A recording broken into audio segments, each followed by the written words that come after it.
மீண்டும் இன்றைய முக்கிய செய்திகள். புதுச்சேரி ஆளுநர் மாளிகைக்கு இன்று 4வது முறையாக இமெயில் மூலம் வெடிகுண்டு மிரட்டல் வந்துள்ளது. இதுகுறித்து ஆளுநர் மாளிகை அதிகாரிகள் பெரியகடை போலீசாருக்கு தகவல் தெரிவித்ததை அடுத்து போலீசார் வெடிகுண்டு நிபுணர்கள் மற்றும் மோப்பனாய் உதவியுடன் ஆளுநர் மாளிகை முழுவதும் தீவிர சோதனை மேற்கொண்டார்கள். இதில் வெடிகுண்டு மிரட்டல் புரளி என்பது தெரிய வந்தது.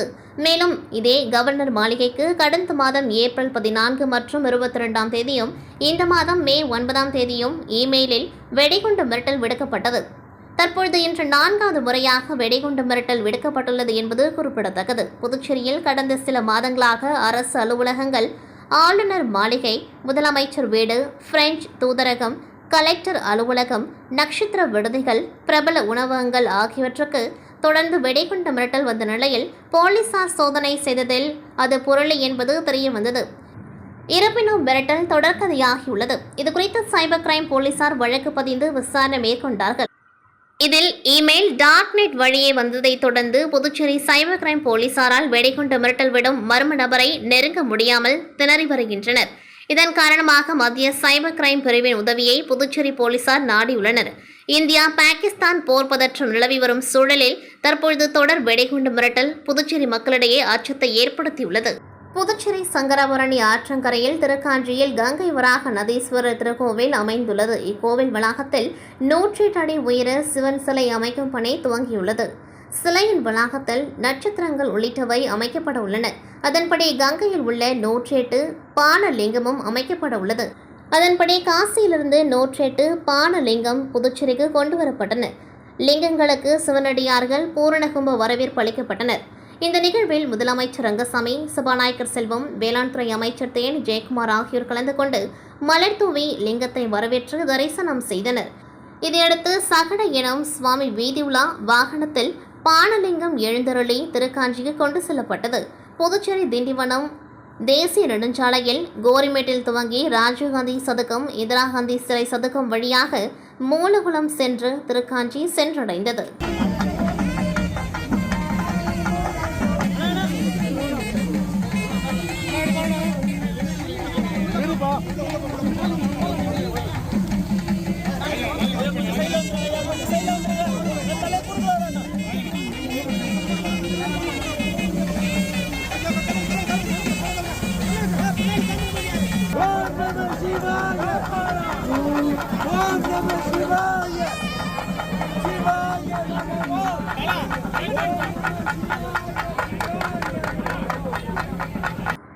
புதுச்சேரி மேட்டுப்பாளையம் தனியார் நிறுவனத்தின் கணக்காளர் சுகியா. இவருக்கு அவர் பணிபுரியும் நிறுவனத்தின் உரிமையாளர் புகைப்படத்துடன் கூடிய வாட்ஸ்அப் கால் வந்தது. அதில் பேசிய நபர் உரிமையாளர் போல் பேசி தான் துவங்க உள்ள புதிய திட்டத்திற்கு பணம் தேவைப்படுவதால் குறிப்பிட்ட வங்கி கணக்கில் பணம் அனுப்புமாறு கூறியுள்ளார். இதனை நம்பிய சுகியா இணையவழி மோசடிக்காரர்களின் வங்கி கணக்குகளில் பல தவணைகளாக 5.10 கோடி ரூபாயை அனுப்பியுள்ளார். இந்நிலையில் உரிமையாளர் போனில் பேசிய பொழுது சுகியா பணம் அனுப்பிய விபரத்தை கூறினார். அதிர்ச்சியடைந்த உரிமையாளர் பணம் அனுப்பிய வங்கி கணக்குகள், வாட்ஸ்அப் கால்களை ஆய்வு செய்ததில் அவரது புகைப்படத்தை வைத்து மர்ம நபர்கள் மோசடி செய்தது தெரியவந்தது. இதுகுறித்த புகாரின் பேரில் புதுச்சேரி சைபர் கிரைம் போலீசார் வழக்கு பதிவு செய்து தனிப்படை அமைத்து விசாரணை மேற்கொண்டார்கள். அதில் சைபர் குற்றவாளிகள் மோசடி செய்து பெற்ற ரூபாய் 5.10 கோடியில் ரூபாய் 3 கோடி மேற்கு வங்கம் முர்ஷிதாபாத் வங்கி கிளைக்கு மாற்றப்பட்டிருந்தது. அதனைத் தொடர்ந்து அந்த வங்கி கணக்கின் உரிமையாளரான மேற்கு வங்க மாநிலம் முஷிராபாத் மாவட்டத்தை சேர்ந்த மொபிகுல் ஆலம் மற்றும் அவரது கூட்டாளியான நசீபுல் இஸ்லாம் ஆகியோரை கைது செய்து சிறையில் அடைத்தனர். மேலும் இவ்வழக்கில் மற்றொரு வங்கி கணக்கில் ரூபாய் 1.80 கோடி கேரள மாநிலம் திருவனந்தபுரத்தை சேர்ந்த சரத் என்பவரின் வங்கி கணக்கிற்கு சென்றது. அதனைத் தொடர்ந்து கேரளாவில் தலைமறைவாக இருந்த சரத்தை சைபர் கிரைம் போலீசார் சுற்றி வளைத்து கைது செய்து புதுச்சேரி அழைத்து வந்து நீதிமன்றத்தில் ஆஜர்படுத்தி காலப்பட்டு மத்திய சிறையில் அடைத்தனர். புதுச்சேரியில் அரசு தலைமை பொது மருத்துவமனையில் உலக செவிலியர் தினம் மிக சிறப்பாக கொண்டாடப்பட்டது. இந்திரா காந்தி அரசு பொது மருத்துவமனை மற்றும் பட்ட மேற்படிப்பு நிறுவனத்தில் நேற்று காலை 7:30 மணியளவில் மருத்துவமனை கருத்தரங்கு கூடத்தில் உலக செவிலியர் தினம் மிக சிறப்பாக கொண்டாடப்பட்டது. கைவிளக்கு ஏந்திய காரிகை என்று அழைக்கப்படும் புளோரன்ஸ் நைட்டிங்கேல் அவர்களின் பிறந்த நாளான மே 12ஆம் தேதி உலக செவிலியர் தினமாக கொண்டாடப்பட்டு வருகின்றது. அதன்படி நடைபெற்ற செவிலியர் தின விழாவில் செவ்வேல் மருத்துவ கண்காணிப்பாளர் மதிபக்ரிசாமி, உதவி செவிலியர் கண்காணிப்பாளர் அவர்கள் தலைமையில் மற்றும் உதவி செவிலியர் கண்காணிப்பாளர்கள் கலைச்செல்வி, அம்சவேணி முன்னிலையிலும் செவிலியர்கள் அனைவரும் மெழுகுவர்த்தி ஏந்தி உறுதிமொழி ஏற்றுக்கொண்டார்கள். இதில் இந்திரா காந்தி அரசு பொது மருத்துவமனை செவிலியர் அதிகாரிகள், முதுநிலை செவிலியர் அதிகாரிகள் பங்கேற்றனர். இறுதியில் அனைவரும் வாழ்த்துக்களையும் இணைப்புகளையும் பரிமாறிக்கொண்டார்கள். விழாவிற்கான ஏற்பாடுகளை ஷெர்லினா முதுநிலை செவிலியர் அதிகாரி தலைமையில் செவிலியர்கள் இணைந்து சிறப்பாக செய்திருந்தனர். புதுச்சேரி முத்தியால்பேட்டையில் எழுந்தருளி உள்ள அருள்மிகு ஸ்ரீ வரதவள்ளி மாரியம்மன் தேவஸ்தானத்தில் சித்ரா பௌர்ணமியை முன்னிட்டு திருவிளக்கு பூஜை நடைபெற்றது. முன்னதாக அம்மனுக்கு சிறப்பு அபிஷேகங்கள் செய்யப்பட்டு தீப ஆராதனை காண்பிக்கப்பட்டது. அதனைத் தொடர்ந்து திருவிளக்கு பூஜை நடைபெற்றது. இதில் ஏராளமான பெண்கள் கலந்து கொண்டு தாங்கள் கொண்டு வந்த விளக்குகளுக்கு மலர்களாலும் விபூதி மற்றும் குங்குமத்தாலும் சிறப்பு பூஜை செய்து குடும்ப நலம் வேண்டியும் குழந்தை பாக்கியம் வேண்டியும் திருமணம் ஆகாத பெண்கள் திருமணமாக வேண்டி திருவிளக்கு பூஜையில் கலந்து கொண்டு அம்மனை வழிபட்டனர். தொடர்ந்து சுவாமிக்கு மகா தீப ஆராதனை காண்பிக்கப்பட்டது. இதில் ஏராளமானோர் கலந்து கொண்டு சுவாமி தரிசனம் செய்தனர்.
ராணுவம் பாகிஸ்தான் மீது ஆபரேஷன் சிந்தூர் என்ற பெயரில் தாக்குதல் நடத்தி வெற்றி கண்டது.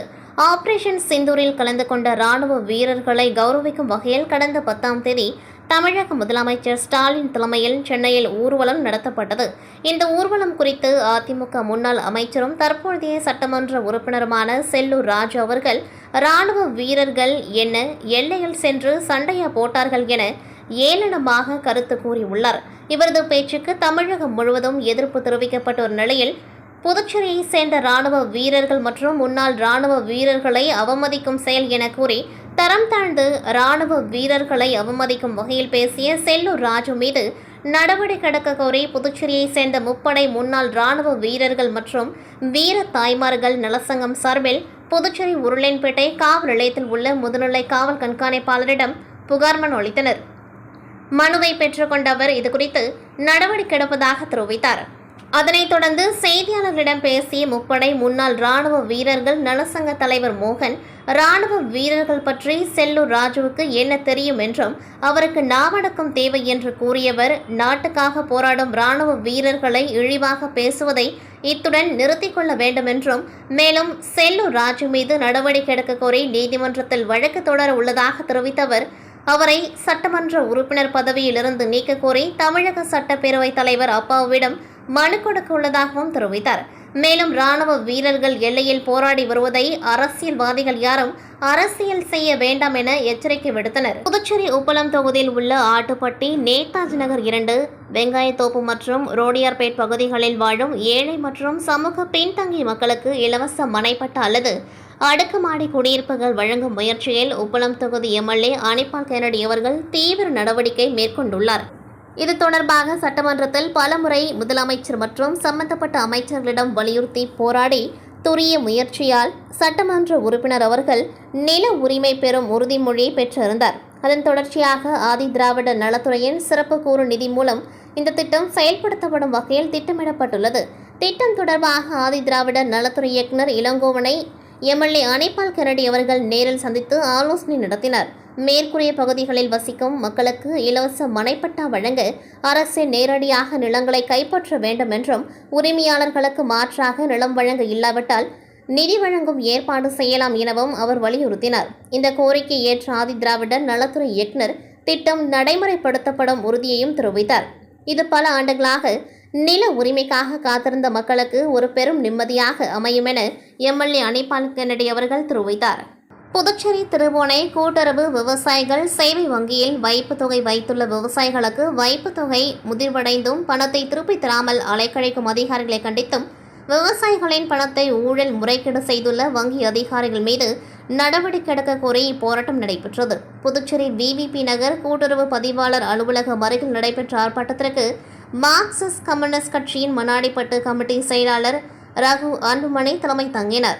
மார்க்சிஸ்ட் கம்யூனிஸ்ட் கட்சியின் மாநில செயலாளர் எஸ் ராமச்சந்திரன், செயற்குழு உறுப்பினர் ராஜாங்கம், மாநில குழு உறுப்பினர்கள் சங்கர், மதிவாணன் ஆகியோர் கண்டன உரையாற்றினார்கள். கமிட்டி உறுப்பினர்கள் நாகராஜ், கந்தநாதன், விநாயகம், முத்து, பாரதி உள்ளிட்ட திரளான விவசாயிகள் போராட்டத்தில் பங்கேற்றனர். புதுச்சேரியை சேர்ந்த லக்கி ஜெனரல்ஸ், எல்ஜி கிளாடியேட்டர்ஸ் மற்றும் lucky generals India private limited சார்பில் சேவை தொண்டு நிகழ்ச்சி 2025 தனியார் திருமண மண்டபத்தில் நடைபெற்றது. லக்கி ஜெனரல்ஸ் நிறுவனத்தின் முழுமையான நிதி உதவியுடன் நடைபெற்ற நிகழ்ச்சியில் 100 ஏழை குடும்பங்களுக்கு அத்தியாவசிய தேவைகள் கொண்ட மளிகை பொருட்கள் வழங்கப்பட்டது. தொடர்ந்து கல்வி 100 கிராமப்புற மாணவர்களுக்கு கல்வி உதவித்தொகைகள் மற்றும் பள்ளி பைகள், நோட்டு புத்தகங்கள், பேனாக்கள் மற்றும் கல்விக்காக தேவையான பொருட்கள் வழங்கப்பட்டன. தொடர்ந்து நடைபெற்ற இலவச மருத்துவ முகாமில் சுமார் 200 நபர்களுக்கு இரத்த அழுத்தம், சர்க்கரை அளவீடு மற்றும் இரத்த வகை கண்டறிதல் உள்ளிட்ட அடிப்படை சோதனைகள் வழங்கப்பட்டன. மகாத்மா காந்தி மருத்துவக் கல்லூரி மற்றும் ஆராய்ச்சி நிறுவனத்திலிருந்து வந்த தகுதியான மருத்துவ குழு சேவைகளை வழங்கினார்கள்.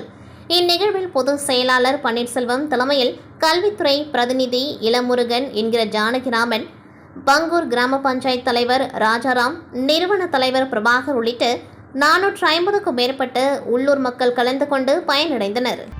அரியாங்குப்பம் கோவியன் ராதாகிருஷ்ணன் நகர் சிவலிங்கபுரத்தில் எழுந்தருளி உள்ள அருள்மிகு திரிபுர சுந்தரி சமேத ஸ்ரீ சிவசைலநாதர் ஆலயத்தில் சித்ரா பௌர்ணமி சிறப்பு பூஜை மற்றும் 108 திருவிளக்கு பூஜை விழா நடைபெற்றது. இதில் காலை மூலவர் சிவபெருமானுக்கு பல வகை திரவியங்களால் ஆன சிறப்பு அபிஷேகங்கள் நடைபெற்று சிறப்பு அலங்காரத்தில் தீப ஆராதனைகள் காண்பிக்கப்பட்டது. அதனைத் தொடர்ந்து மாலை கிராம பெண்கள் பங்கேற்ற 108 திருவிளக்கு பூஜை நடைபெற்றது. இதில் ஏராளமான பக்தர்கள் திருவிளக்கு பூஜையில் கலந்து கொண்டு பூஜை செய்து சுவாமி தரிசனம் செய்தனர். மேலும் இவ்விழாவில் சிறப்பு அலங்காரத்தில் சிவபார்வதியின் ஊஞ்சல் உற்சவம் நடைபெற்றது. இவ்விழாவிற்கான ஏற்பாடுகளை ஆலய அறங்காவலர் குழு மற்றும் ஊர் பொதுமக்கள் இணைந்து செய்திருந்தனர்.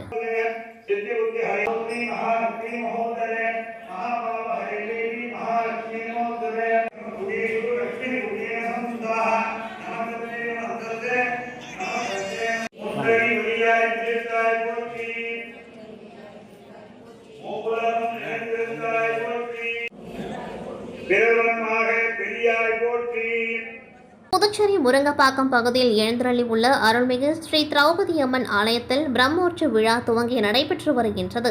இதில் நேற்று காலை ஸ்ரீ சந்துவெளி மாரியம்மன் மற்றும் ஸ்ரீ திரௌபதி அம்மனுக்கு பால், தயிர், இளநீர், பன்னீர், சந்தனம் உள்ளிட்ட திரவியங்களால் ஆன சிறப்பு அபிஷேகங்கள் நடைபெற்று தீப ஆராதனைகள் காண்பிக்கப்பட்டது.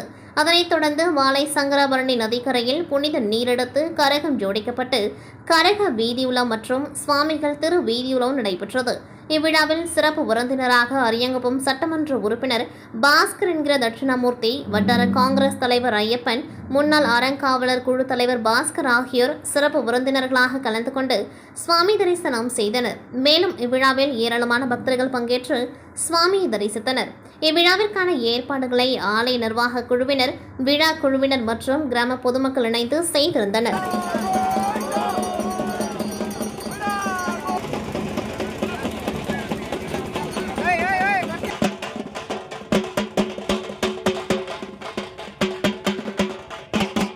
இத்துடன் செய்திகள் நிறைவடைகின்றது. நன்றி, வணக்கம்.